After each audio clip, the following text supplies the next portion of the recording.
வணக்கம். கடலை மாவு சப்பாத்தி. இதுக்கு 1 கப் கடலை மாவு, அதே கப்பில் 1 கப் கோதுமை மாவு, 1 டீஸ்பூன் உப்பு, அரை டீஸ்பூன் சீரகம், கொஞ்சம் இஞ்சி பூண்டு விழுது,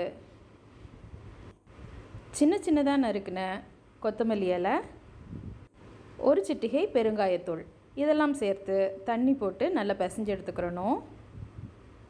பிசையும் பொழுது ஓரளவுக்கு பிசைஞ்ச பிறகு அதில் கொஞ்சம் எண்ணெயும் சேர்த்து, இங்கே நான் தேங்காய் எண்ணெய் சேர்த்துருக்கேன், அதையும் சேர்த்து நல்லா பிசைஞ்சு மாவு எடுத்து வச்சு இந்த மாவை ஒரு அரை மணி நேரம் கழித்து நல்லா ப்ரெஸ் பண்ணி எடுத்து சப்பாத்தி மாதிரி போட்டால் மட்டும் போதும்.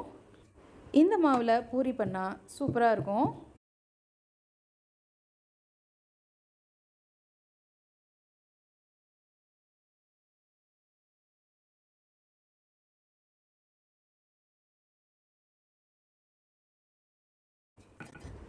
மாவை ப்ரெஸ் பண்ணியாச்சு.